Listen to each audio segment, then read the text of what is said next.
2월 22일입니다. 공의 하나님이라는 제목으로 시편 75편 1절에서 10절까지 말씀 살펴봅니다.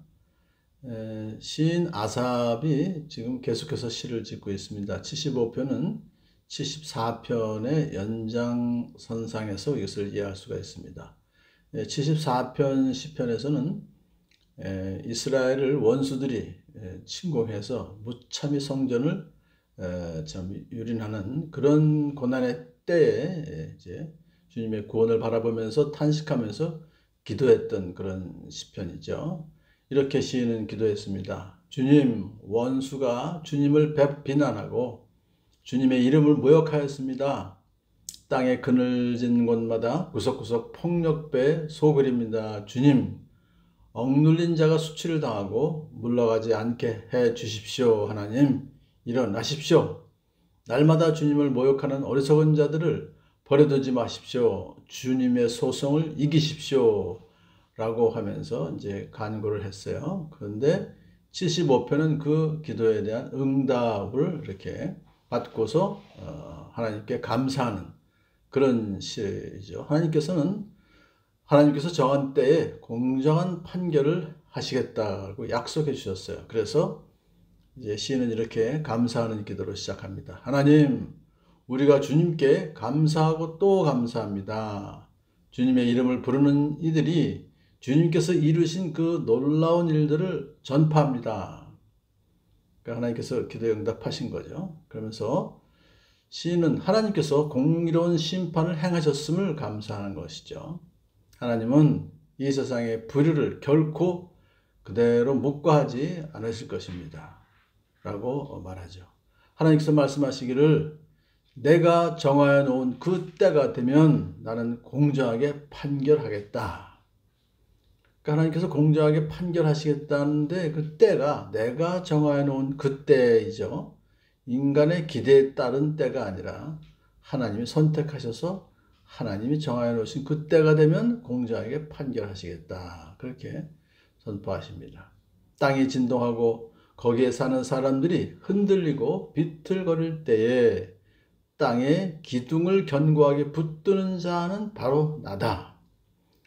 그러니까 하나님은 이 세상의 창조주이시죠. 그리고 또한 이 세상을 요동치 않도록 붙들고 계시는 관리자로서의 또 하나님이시거든요. 그래서 하나님은 악한 세력과 교만한 자들이 세상의 모든 질서를 파괴하려 해도 하나님께서 기초를 허무는 것, 기둥을 무너뜨리려는 것을 견고하게 붙잡고 기초가 허물어지지 않도록 이렇게 막으신다. 그런 뜻을 선포하신 거예요.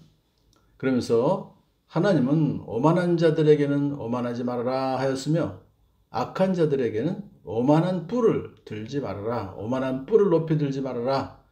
목을 곧게 세우고 거만하게 말을 하지 말아라. 라고 하셨어요. 오만한 자들 또 악한 자들이라고 하는 것은 하나님과 하나님의 계명을 무시하고 자기 멋대로 살면서 무례한 말을 함부로 내뱉고 자기의 힘과 또 자기 마음대로 살아가는 그런 자들이었어요. 뿔을 높이 든다는 것은 자기의 힘을 과시하기 위해서 하나님께 도전한 그 모습을 여기서 말하는 것입니다. 하나님은 자신을 높이는 교만한 자들의 뿔은 가차없이 부서뜨리고 그래서 하나님은 그들에게 교만하게 말을 하지 말아라 라고 명령하시는 것이죠. 이어서 시인은 하나님께서 한 개인 또는 한 국가가 높아지거나 낮아지는 것은 전적으로 하나님의 손에 달렸다 라고 말하죠.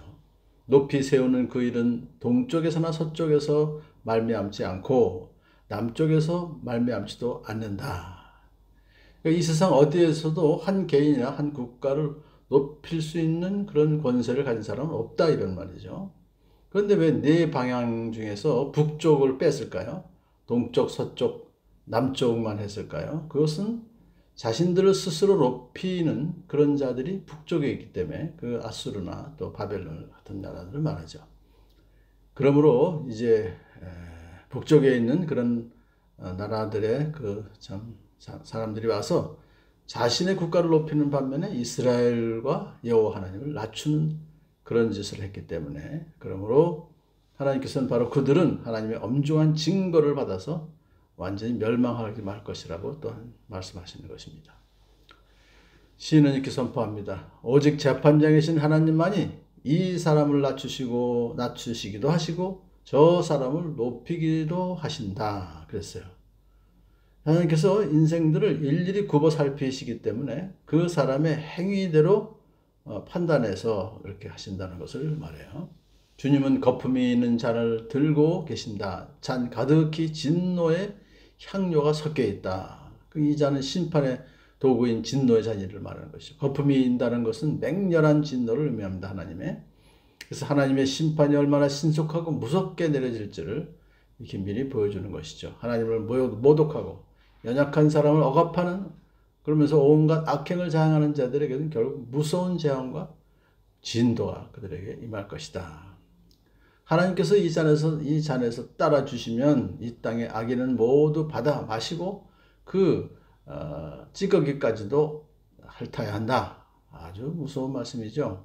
악인들은 하나님의 진노를 결코 전혀 피할 수 없을 것이며, 악인들은 진노가 임하자 그것을 피하려고 무진 애를 쓰지만 결국 피할 수가 없습니다. 모두 완전히 멸망당하고 말 것이다. 이제 그런 시인은 그렇게 얘기한 후에 이제 자기 이야기를 합니다. 그러나 나는 쉬지 않고 주님만을 선포하며 야곱의 하나님을 찬양할 것이다. 그래요. 그래서 항상 주님만을 선포하며 주님만을 의지하며 살겠다는 것이죠. 그래서 시인은 이스라엘의 언약의 하나님께서 고통에 빠진 이스라엘을 또 자기를 반드시 구원해 주실 것을 믿고 하나님께 감사하며 찬양하겠다라고 결심을 굳게 세운 것입니다. 주님은 악인의 오만한 뿔을 모두 꺾어 부수시고 의인의 자랑스러운 뿔은 높이 들어 올리실 것이다. 악인의 뿔은 오만한 뿔이기 때문에 거듭 꺾어버리시지만 의인의 뿔은 자랑스러운 것이기 때문에 높이 들어 올리실 것이다. 사실 이러한 일은 종말에 가서야 완전히 이루어지고, 그때까지는 이 세상에서 악인들이 또한 득세하는 것을 볼 수가 있습니다. 그러므로 시인이 이렇게 고백한 것은 하나님 나라가 완전히 임하여서 악인들이 어서 빨리 제거되기를 바라는, 부분적으로도 악인들이 제거되기를 바라는 그런 염원을 은유적으로 이렇게 표현하는 것이죠. 자, 그러므로 우리는 언제나 의인이 높임을 받는 사회가 되기를 기도하면서 오늘도 이 험한 세상을 믿음으로 이기며 살아나가야 될 줄 믿습니다. 악인들이 현실 속에서도 승리하는 듯 보이지만 종국에는 반드시 그들은 멸할 것이고 의인이 승리할 것이라는 굳센 믿음을 가지고 오늘 하루도 승리하신 여러분들에게 축복합니다.